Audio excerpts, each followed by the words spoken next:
On this episode of This is Game Boy Lite, better bring a clean pair of underpants.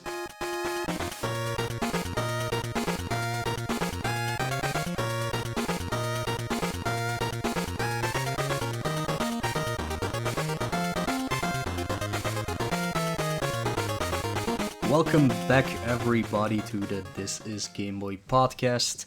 Mule here with another fresh light episode. For those of you who don't know what the light episodes are, they are usually done solo by me or EBC, and we talk a little something about either like a game series, completely, well, it is game related topic, but it's not really particular tied to any Game Boy game in itself. But yeah, we focus on actual one game at a time during our normal episodes, but for these we go out of our ways a little to talk about like a whole bunch of games or like a developer or something like that, or a composer. So for this episode, we are currently in October, which of course means that everybody's super hype about Halloween coming up. Halloween isn't that big of a thing here in Europe. It actually only started about 15 years ago being a thing here, something people would start focusing on. We do not really have trick-or-treating around here. Some kids try to do that, but it's not really a big thing, so it usually doesn't happen. We have something similar, which is on the 6th of January, I believe, which is called the Three Kings, which is basically about the three kings that visited Jesus after he was born. So what is it, Balthazar and stuff like that. That is something kind of similar to trick or treating, but instead of like going house to house to get candy, kids go around house to house to actually sing a song about the three kings, and then they get a little money for that. Money is a lot better than candy, in my opinion. So maybe that's something that's should start happening in other countries as well. I think it's really cool that you just get money instead of candy. It's also more healthy. Then again, it's usually it is meant for kids, so they usually go out and buy candy anyways, or drugs. You don't know. Kids these days, they might go out and buy drugs. I don't know. But yeah, that's a little history about that. We do have like Halloween parties nowadays. We have like Halloween trips where you can go in like with a group of 5 to 10 people around like in the fields and stuff like that, where people tell spooky stories or try to scare you on the way over to the next checkpoint. And for the adults, there's usually like a drinking stand with juniper and stuff like that on each stop, so you can have a little drink in between. Anyways, that's a little about how Halloween gets done around here. For me, Halloween itself, like the day itself or the evening itself, however you want to call it, is not something I'm super fond of particularly. Usually all those like Halloween trips and stuff like that and Halloween parties take place the weekend before Halloween comes, because, well, we do have a holiday, the day after Halloween, All Saints Day, I believe that is, and then it's All Souls Day the day after. But that usually falls during the week, and then it's like harder to organize stuff like that, of course. So usually they do it like the weekend before or the weekend after, then there's a lot of stuff to do. But yeah, the day itself doesn't really like excite me or anything, but the whole month of October is always fun, because not only are people on Twitch streaming a lot of spoopy games, like I do that myself as well. I actually have a show besides my Game Boy completion thingy called Afraid Train, where I play spoopy or horror related games, or like games that actually have some like scary parts to it, like for example Devil May Cry and stuff. They're not really spoopy games, they're really just like based on spoopy stuff, I guess. But yeah, I do Afraid Train, but in October I always do Spooptober, where I just play through a bunch of a bunch of scary games nonetheless. So that's always an exciting time. I always tend to pick up like movie series, like horror movie series or horror comedy movie series during this month, and I watch a lot of them because usually I'm not that much of a movie buff. I'm more into series like X Files, Fringe, like cop dramas like CSI and stuff like that. Those are the things I watch the most. But yeah, during October, I definitely try and tend to watch a lot of quote unquote spoopy movies. Like this year, I'm watching the Chucky series, I'm watching the Scream series, and a bunch of other random movies. So far, I've seen The Return of the Living Dead, which is a horror comedy. It's really great. If you haven't seen that before, definitely go check it out. But anyways, enough of that. We're gonna dive into, of course, games.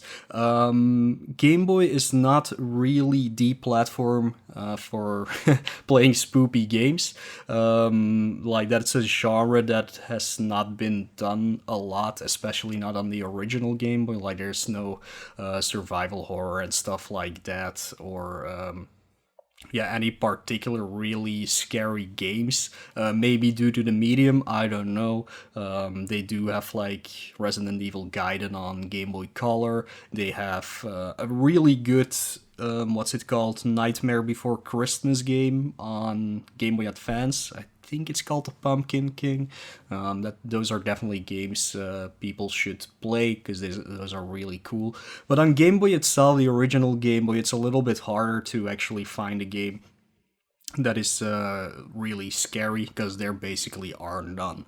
That doesn't mean there aren't games based on scary movies or even games that are like perfect to play during Halloween itself or during October. So we're gonna dive into that list very soon. Lex is gonna play a very good track, hopefully for you guys, so you can get into the mood, and I will see you after that little break.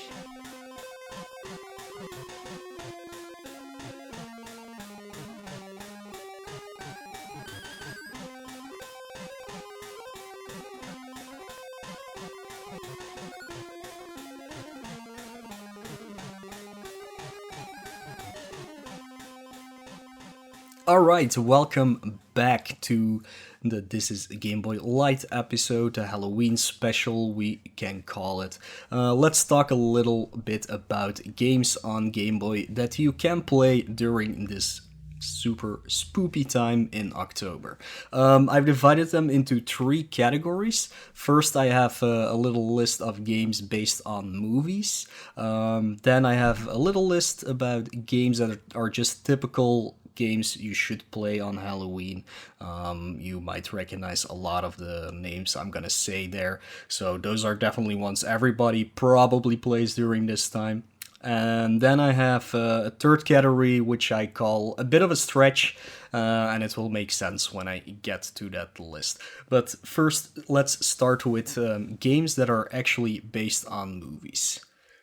Okay, first up we have one that everybody probably knows, at least the movie. It's called Ghostbusters 2, which is actually a game made by HAL, which you probably know by the Super Smash Bros. Series and of course the Kirby series. It's the same game that got released on NES. The HAL one, because there's two Ghostbusters 2 movies on NES. It's actually a port of that, but it has its own thing. Like it's not completely the same. It's like a top-down action adventure, something like that, where you just go around tiny rooms. I would say they're not that big, searching for ghosts before the timer runs out, and then you can move on to a boss battle. It's a really fun game. Sadly, there's no co-op, I think, on this particular version. I'm not sure if it's even on the NES version, but you do basically control two characters at the same time, but the other guy is pretty much the AI that takes care of it, which kind of results in that guy getting stuck a lot in places he doesn't need to be in, and it makes it kind of hard to capture some of the ghosts, and it can cause some frustration. But all in all, it's a really cool game that you should check out, especially if you like these top-down games, and it's probably one of the best Ghostbuster games out there, besides maybe the one that came out on PlayStation 3, that is, and Xbox, I believe. But yeah, that's one of the best Ghostbuster games out there, definitely on Game Boy.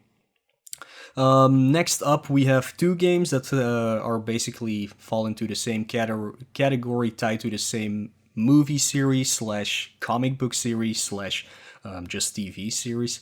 We have Addams Family and Addams Family Buckley's Scavenger Hunt. Of course, they are great games to play during Halloween or during October. Addams Family is always a fun time. Are the games particularly good? Well, the first Addams Family, maybe. It's just like the one on NES, it's just like the one on Super Nintendo, but a little bit more compact. It doesn't need that much exploring like in the other versions. But it is practically the same. You're Gomez, you're trying to find the rest of your family members, because there's a kind of lawyer, I believe, that is that has kidnapped Morticia. But yeah, every time you find a family member, you get a new weapon. Some that are useful, some that are absolutely not useful. You'd never actually use them. But it's a fun little exploration platforming game, which you can basically finish in like a minute or two if you know how how the game works, because it wasn't programmed that well, which makes you be able to skip a lot of the game if you really want to. Definitely check out like the speed runs for that. The 100% run is really fun to do. If you can manage to do the glitch, that is, which is kind of frustrating to pull off. But the all bosses run is something we actually did on Tiny 10 one time. It literally means you just go fight all bosses and then go to the end. And that's a pretty fun run, and everybody can get into that because it's not really hard. Pugly's Scavenger Hunt is kind of similar, where you also are looking for your family members, but it's not as fun as the original Addams Family game. But if you want more Addams Family, you can definitely also go play that one. Up next, we have a little game called Alien 3. If anybody saw the movie, it's not a good movie. Definitely not. Alien and Aliens are classics. Alien 3 can better be forgotten, and anything that comes after that is just watch it if you want, but I wouldn't recommend it.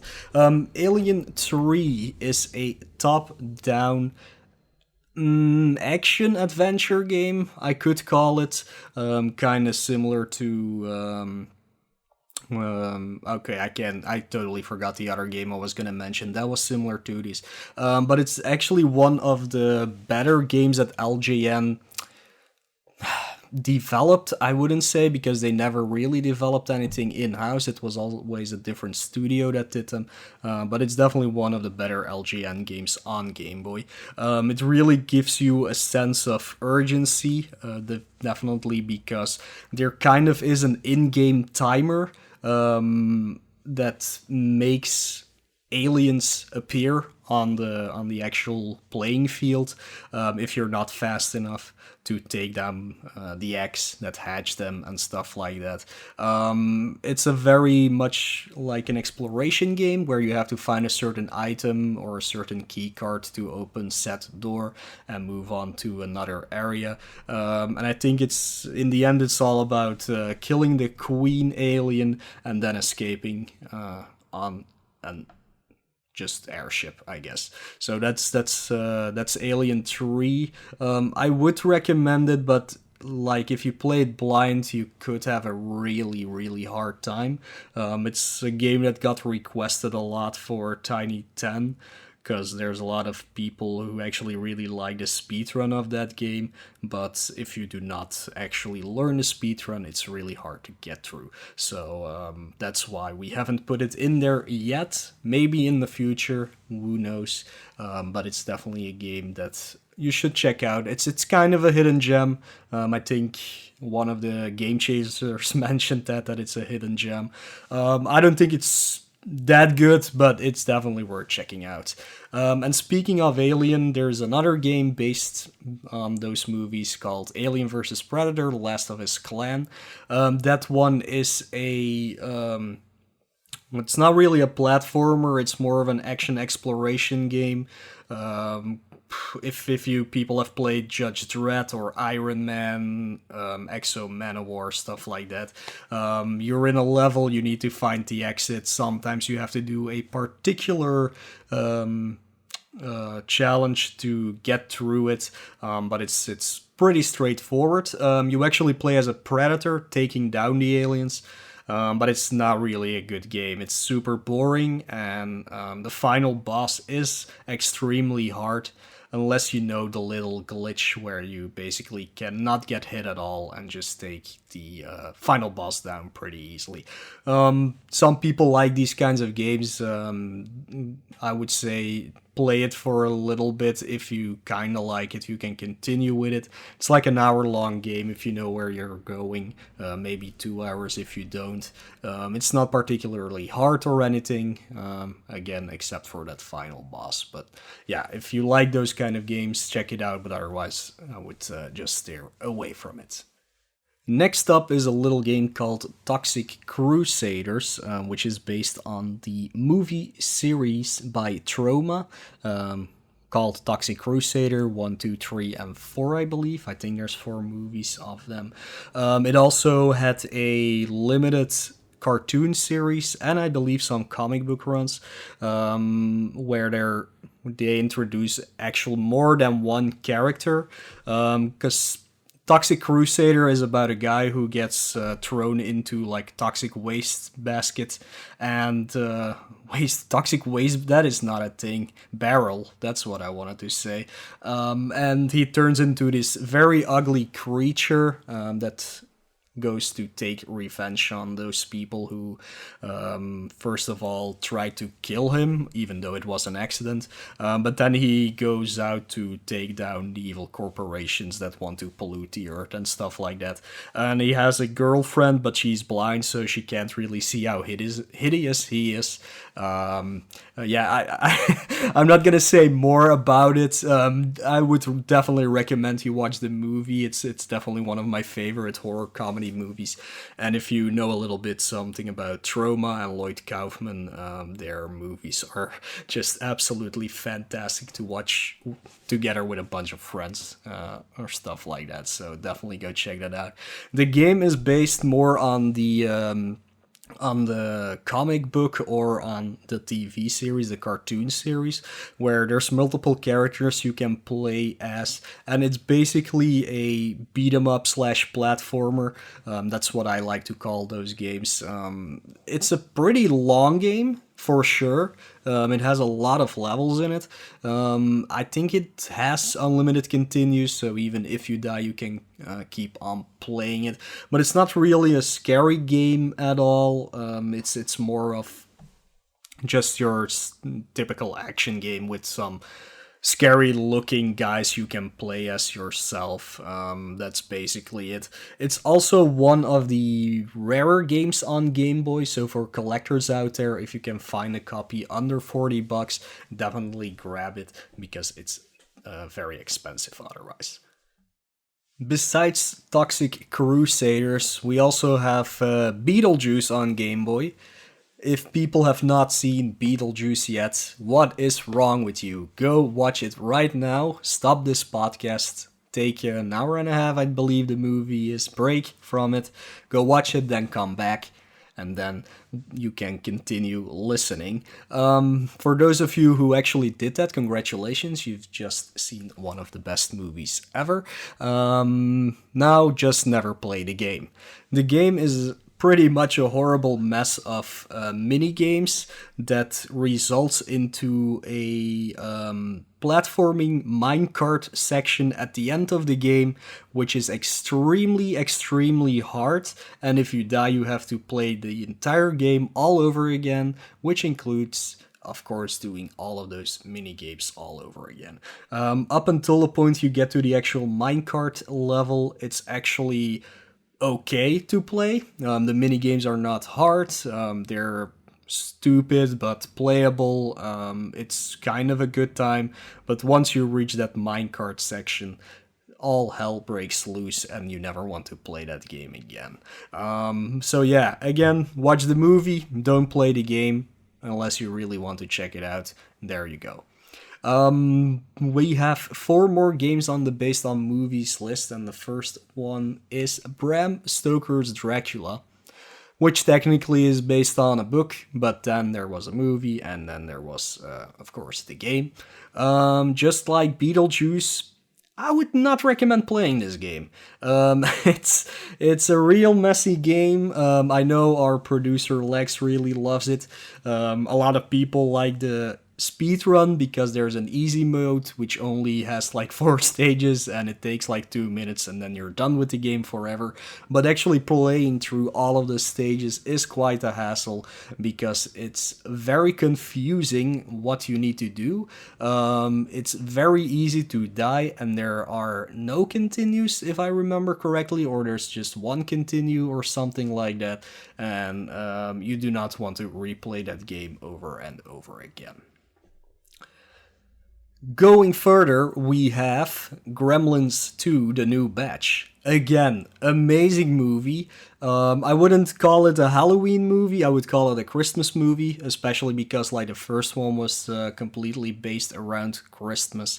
It's always a good time to watch Gremlins around Christmas, but you can of course watch it during Halloween because it is a scary movie.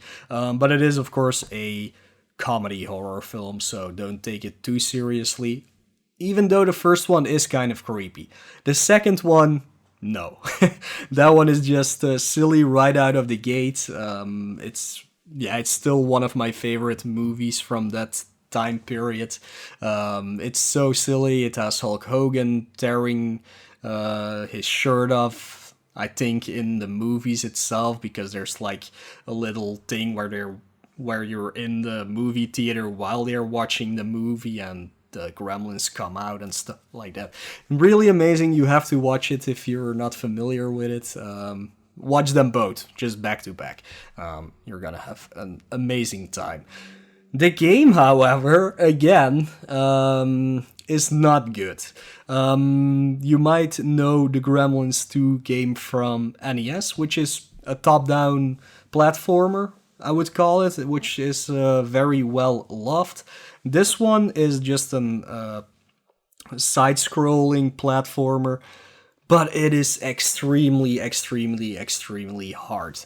You do have unlimited continues, which helps, but the boss fights in this game are particularly unbelievably hard to manage. And there's one other thing that makes this game almost unplayable, in my opinion, which are the springs, which you need to traverse a lot of the levels.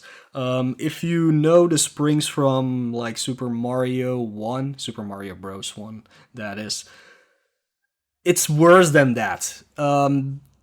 I still don't understand how they work correctly. It's super hard and you constantly need to use them. You can only take like 2 or 3 hits in the game, which makes it even harder because most of those springs are tied to some kind of spike trap. It's not a good time. You will get mad at this game while playing it, because at least that's what happened to me. You can always find a video on that on my YouTube channel, of course. It's an amazingly bad time. I do never want to play that game again. I would just go play the NES version. Speaking of bad games based on movies, because that's what we have been doing for the past few games, there's a little game called Lawnmower Man, which is based, of course, on the Stephen King novel And well, it's based on the movie, based on the Stephen King novel. If I remember correctly, they actually did not credited Stephen King for the movie, so they got sued and stuff like that. Horrible movie, even more horrible game. I'm not even gonna talk more about it. It's a complete mess. I cannot even tell you what genre that game is. It's just so bad.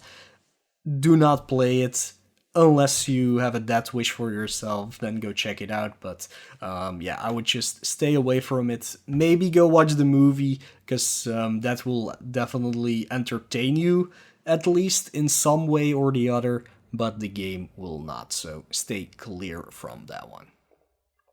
The last game based on movies on Game Boy is one that came out during the very last months that people were still making Game Boy games, and they shouldn't have. They could have skipped this completely, but it's Casper. Of course, based on Casper the Friendly Ghost, I guess it's called. Again, it's kind of like Beetlejuice. It's just a bunch of mini games.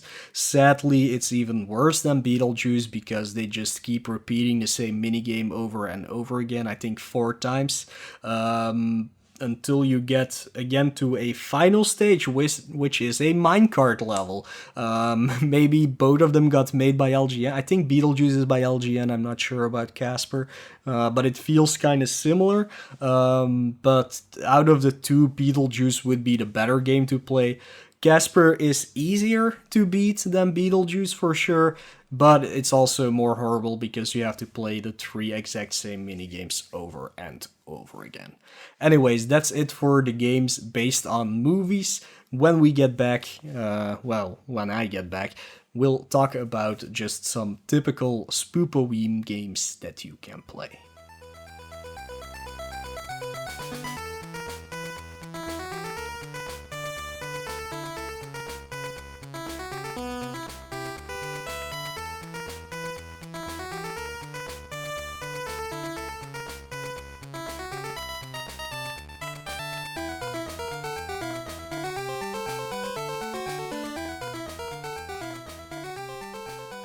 And we are back to talk more about some great, actually, Game Boy games. The second part of the games we're gonna talk about are on my second category called typical Spoopaween games. And well, let's just dive right into them with the games that everybody has heard of, at least, played them, maybe not, but of course, I'm talking about the Castlevania games on Game Boy. 3 games were released, Castlevania The Adventure being the first one, released back in 91, I believe. And a lot of people know this game because it's not a good Castlevania game. Sadly, for whatever reason, because we haven't found out yet. I had been looking into that why. But for some reason, that game is so slow you fall asleep while playing it. The game consists of 4 stages, so you would think that would be a very short game. Sadly, it's not, because all the levels are super long, and not because they are long, just because your character moves so slowly that it takes an hour to get through it. What makes the game even worse is that there are no checkpoints. Once you die, doesn't matter where you are, you just start back from the start of the stage, which makes you have to redo everything, which is fine for the first 2 stages, but for the last 2 stages, it is not. The third stage in the game is basically a complete auto-scroller.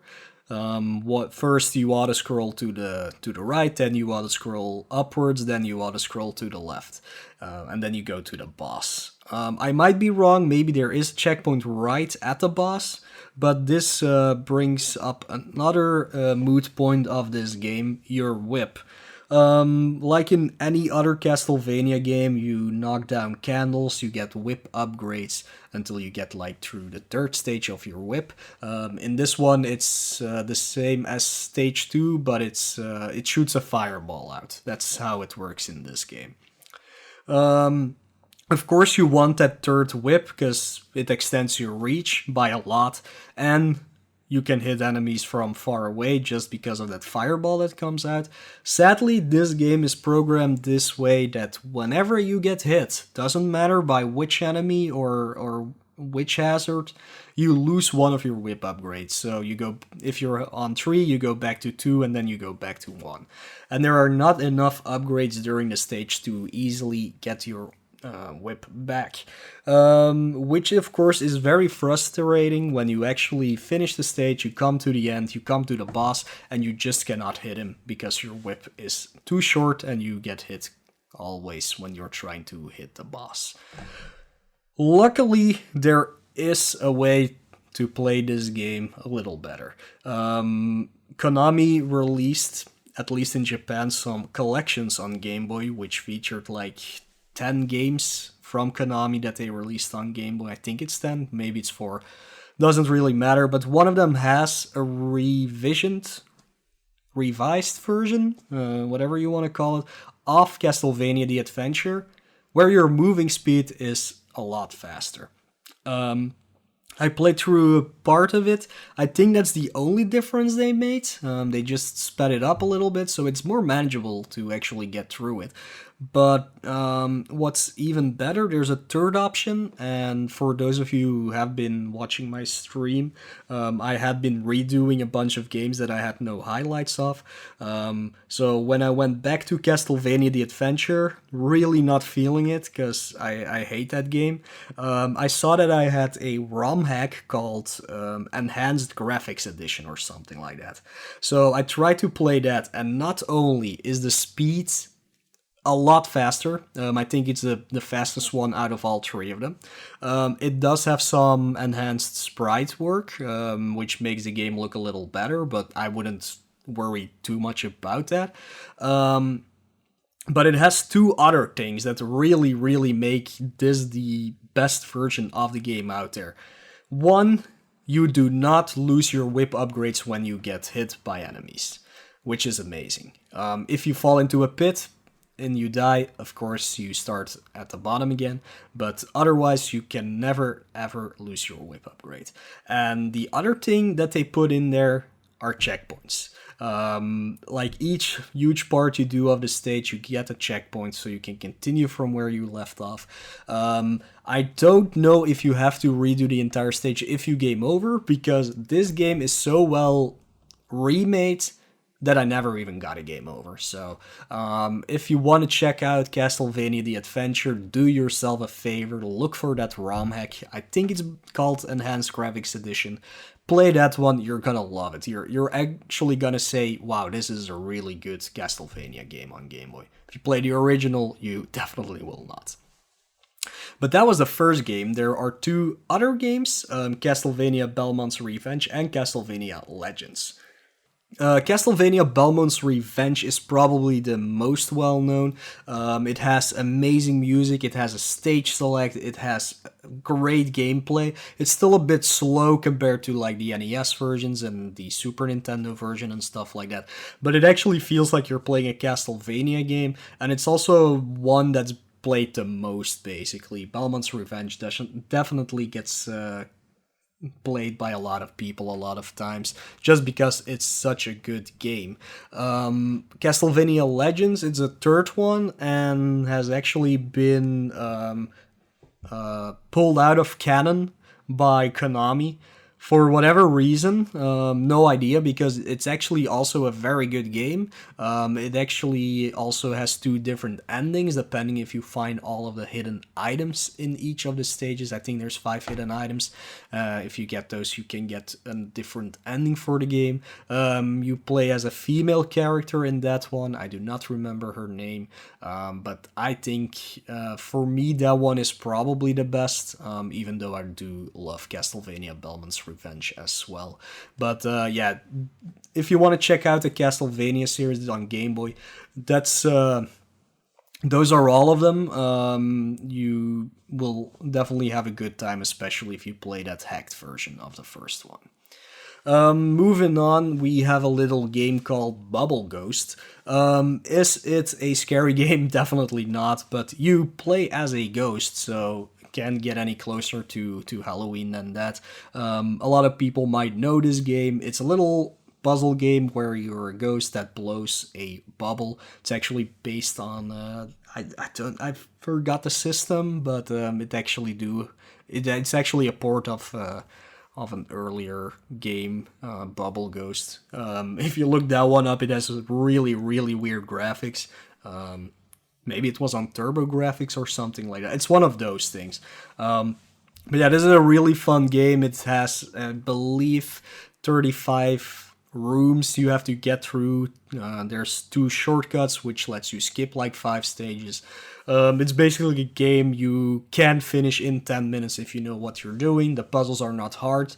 The controls are a little bit sketchy, which sometimes makes your bubble fly into the wall and stuff like that. And I know, again, Lex had a lot of trouble with this game, trying to get through it. And I've heard that from a lot of people, actually, that they have a lot of bad times while playing this game, but it shouldn't be too hard. You can definitely finish it in 10 minutes, so pop that one in and give it a go. We have Dr. Franken 1 and 2.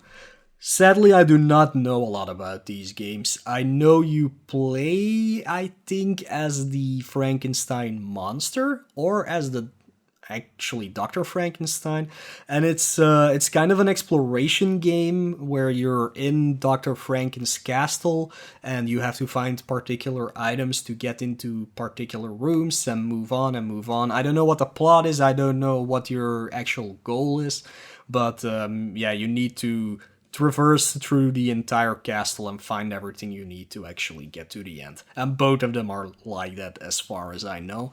I have played the second one because I found a copy of that on a flea market or something like that for $5, so I took it with me. I played it for an hour and I could not get anywhere, so maybe I'm just dumb. That's probably it, because I'm really bad at puzzle games and stuff like that. But I couldn't get anywhere. Whenever it gets picked, I'll definitely dive into one or 2 and probably have more to say about it. As far as I know, not a lot of people like these games. They're long, they're boring, they're not really good. But yeah, I'll have to form my own opinion about them whenever I play them myself. I have 2 games left on this typical Spoopoween games list. One is called Wizards and Warriors X, I think it is, Fortress of Fear. A lot of people know this game. A lot of people laugh at this game. They think it's a really stupid game. But it's perfect to play during October for sure, because you're a knight and you're fighting an evil wizard, and there's dragons and there's skulls and there's bats, and it's perfect. And it's also for those people who play the NES games, the Wizards and Warrior games. It's actually a parody game made on their own series. Kind of like Parodius is the parody of Gradius.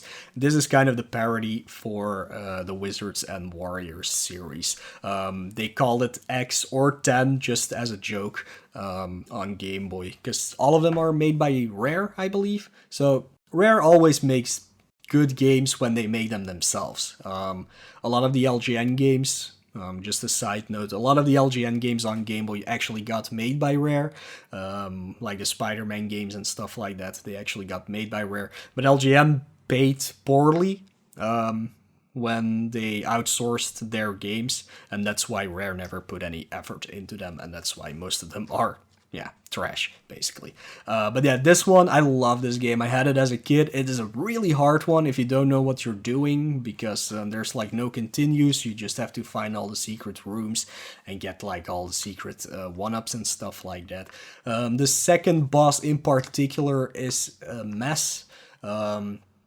It's not even a boss, you just have to jump at the right time through a skull's mouth to finish the stage. It's horrible if you don't know the timing. But I think it only has like 4 levels in total, but it is split into sections. But I would definitely recommend playing this game. I think it's a good challenge. I think the game plays perfectly. Just not having any like how do you call it, iframes on your character makes you dead very fast. So it's definitely a challenge, but I would definitely recommend this game. Okay, and last on the list of typical Spoopo Weekend games is Avenging Spirit. Uh, Nothing is better than Avenging Spirit, basically. If people don't know the plot about that game, you're a guy who gets shot down and his girlfriend gets kidnapped, and then you come back alive as a ghost, and you can possess all the enemies in the game, so you can play as them basically, and you're trying to save your girlfriend. This game features two endings, one a very sad ending and the other one an even sadder ending. If you haven't played it yet, I'm not gonna spoil it. I would say check it out yourself. It's not that hard of a game, at least not casual. It can take you like an hour and a half to get through though. But yeah, see both endings. None of them are, none of them are happy.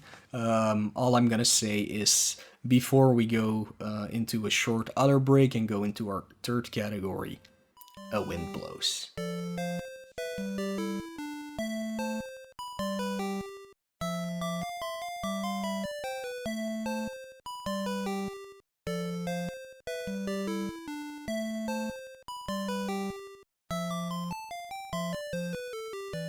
And here we are again for the last few games that people can check out to play during October or during Halloween. This final category I called Bit of a Stretch because some reasons. Let me just dive right into that. The first game on this category is The Real Ghostbusters. You would say, why is that a bit of a stretch? Well, actually, that game is not a Ghostbusters game. It's actually a Garfield game, at least in Europe. But in the US, it came out as The Real Ghostbusters. It's a puzzle game, and in the Ghostbusters version, there are ghosts, but that's it. You're not gonna get more out of it than that. It's not a spoopy game. It's not a real Ghostbusters game, even though it's called The Real Ghostbusters. It's just a puzzle game. Up next we have Monster Max. Why did I put this game on the list? Well, because you play as a monster and everything you meet during the game, well, they're monsters. It's an isometric game, an isometric puzzle game, kind of like Solstice, if people know that. I don't know more about it. I've never played it myself. I've only seen it being played a few times. I don't know if it's hard or if it's easy. I don't even know if Solstice is hard or easy. I was never a fan of these types of games, so I'm probably not gonna enjoy it whenever I dive into it myself. But if you want to check it out, Monster Max is definitely also, well, Halloween related, I guess. Third on the list is Cat Trap. Cat Trap again is just a puzzle game, but the reason why I put it on this list is because you basically are taking out ghosts and mummies throughout the entire game. It's a very fun puzzle game. It's one of the few that I super enjoyed myself, even though I'm super bad at them. It features 100 levels. In some you play as one of the characters, in some you play as two as the characters. None of the puzzles are too bad, in my opinion. Some do take some thinking, but all in all, it was okay-ish even for me to get through that game. So yeah, that's definitely something you can play if you just want to kill some never moving sprites of ghosts and mummies. The last game on this list of Bit of a Stretch is Hammering Harry Ghost Building Complex or Company, whatever you want to call it. Hammering Harry is just a port of the arcade game by Irem, but I'm actually not sure if it is a port of the game. I think it might be its own thing. But it's the only Hammering Harry game where you actually fight ghosts, I believe. So yeah, you're fighting ghosts. You're fighting like ghouls. You're fighting normal ghosts. That I think they kidnapped your girlfriend as well, kind of similar to Avenging Spirit. But yeah, this is like an arcade type of action game, I would say. I love it. I think it's one of the best games on Game Boy for sure. It's really hard if you're not used to it, but that is definitely one I can recommend checking out on the bit of a stretch list. The other three you can skip if you want to. So those are all the games that I have categorized. So I had the based on movies list, I got the typical Spoopoween games, and I got the bit of a stretch list. But there's one game in particular I haven't talked about yet, I put it on its own. It's not a list because it's only one game. Can't call it a list then. But this is probably the best horror game on original Game Boy, and everybody knows what it is. Everybody knows the game. You might not know what I'm gonna say next. But for me, the best horror game on Game Boy is Metroid 2 Return of Samus. Just the feeling you get when playing that game, how the music ties in, how the environments tie in, and stuff like that. It's just creepy all throughout the game. And of course, it was meant to be that way, and I think they do a really good job of portraying that on a Game Boy. It has a minimalistic soundtrack, it has basically a minimalistic setting. It always keeps you on your toes. It's hard to actually get held back in this game, even if there are refill stations, but you have to go out of your way to find them. Every time you go into a room and the screen freezes and a Metroid shows up, you feel anxious. You're always in like this tight space and you need to fight the Metroids, and it's hard to move around and to hit them. You're always in danger, and moving on through the game, whenever like a new Metroid shows up, like the Alpha version or the Omega version or the Beta version and stuff like that, every time you first encounter a new version, it scares the living crap out of you. So yeah, that is my top recommendation game to play during October or even on Halloween itself. Anyways, those are all the games I could find. If you have any other games in particular in mind that could be added to this list, please let me know on Twitter or on my Discord, or well, not my Discord, on the This Is Game Boy Discord, or like email us or stuff like that. You can always find all of our links down into the description below. But yeah, we can always talk a little bit more about them in the future, maybe for next Halloween. Anyways, that's all of the games I found. We're gonna take another short break, and when I get back, there are a few questions from our listeners that I can address, and after that, the podcast will be over. But I'll be right back.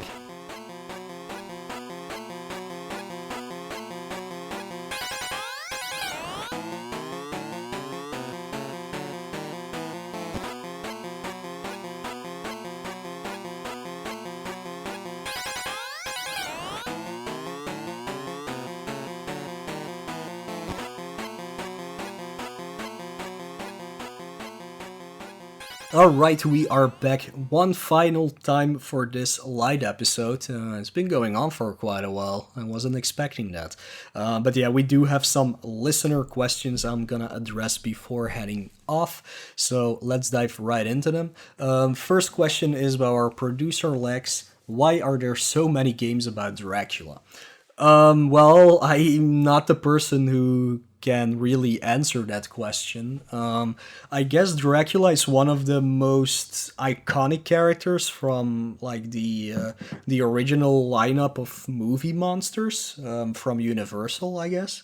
I think it's just easy to like form a story around it, but yeah, there's a lot of books written about Dracula by a lot of different authors, and then Castlevania came along, and then Dracula has always been in those games, and those are games that got released on a lot of systems, and they got a lot of iterations and stuff like that.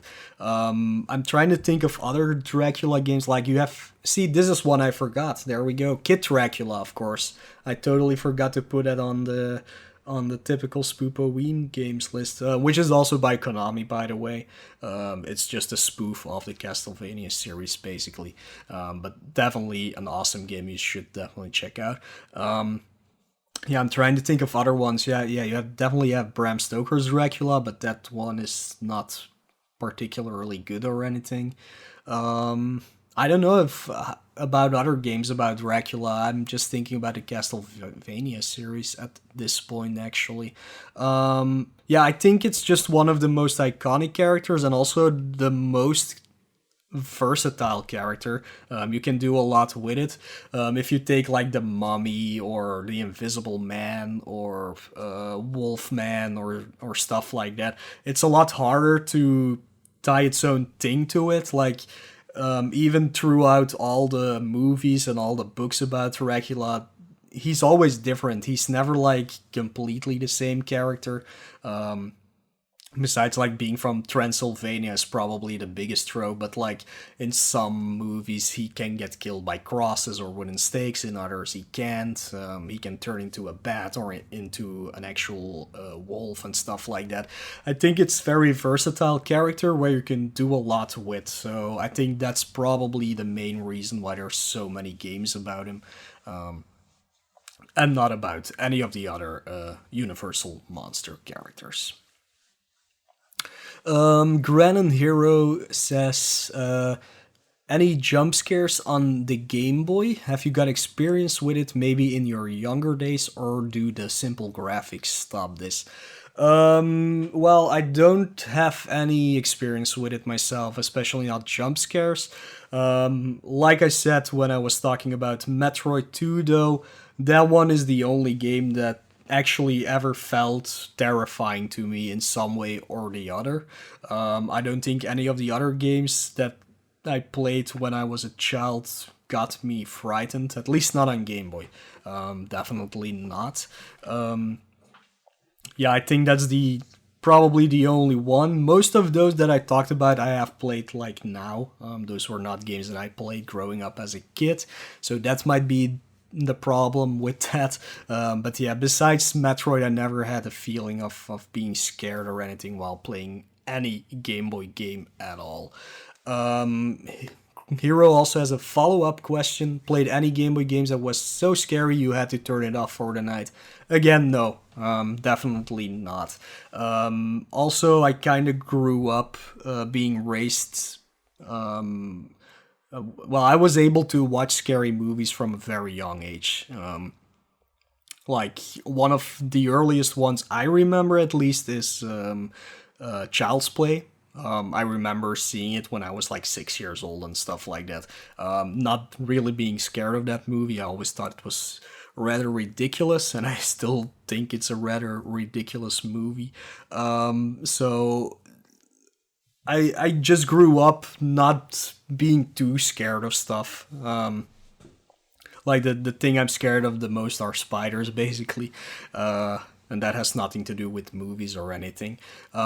So yeah, definitely not on Game Boy. I haven't played anything that was scary. I've never actually played anything that got me so scared I had to turn the game off. Silent Hill probably is the first horror, like... yeah, the first horror series I've ever played, really, survival horror. I love that it got me scared, which it really did back then, but I never turned the game off for it. Speaking of Silent Hill, the best scary game I basically have ever played was Silent Hill Origins when it came out on PSP. I was already like 20 or 22 back then, but I played it at night in my bed while holding the actual PSP. So not on like my TV or anything like that, actually really holding it close to my face and playing it, and that game scared the living shit out of me. Again, I did not put it away because I love getting scared like that. So if people who are listening have never played Silent Hill Origins, definitely try it out on PSP, in your bed late at night. Just under the covers playing it.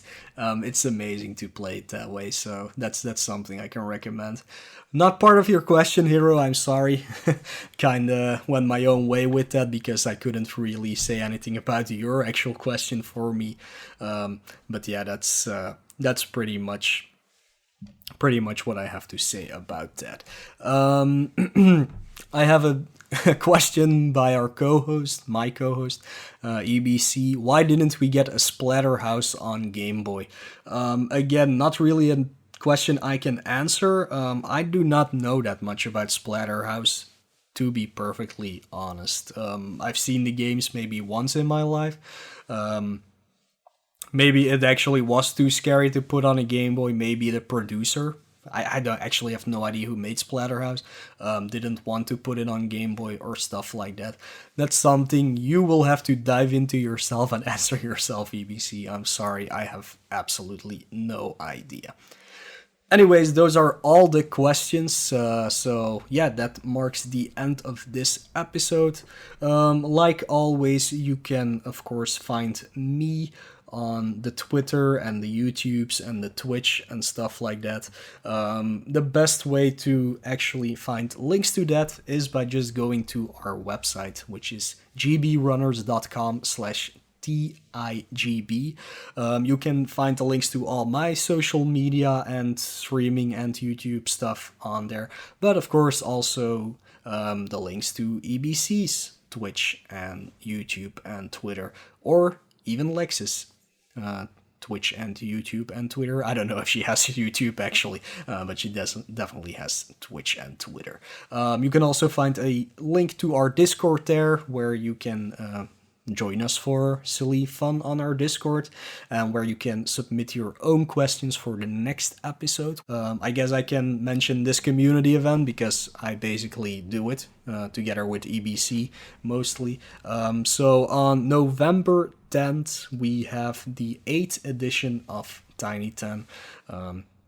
Which of course is a 10 Game Boy Marathon speedrunning race, which all of you can join if you want to. And if you want to find out more about that, you can go to gbrunners.com/tiny-10-8, or just go on the homepage and there's a link there to the actual Tiny 10 page. But yeah, that's it for this episode. Everybody have a great Spooptober, a great Halloween. Go get some candy if that's a thing that happens in your country, or go have a drunken, slutty party thing, because that's also something that happens. But yeah, that's me heading off for this time. I will see you together with EBC on the next episode. Later, man.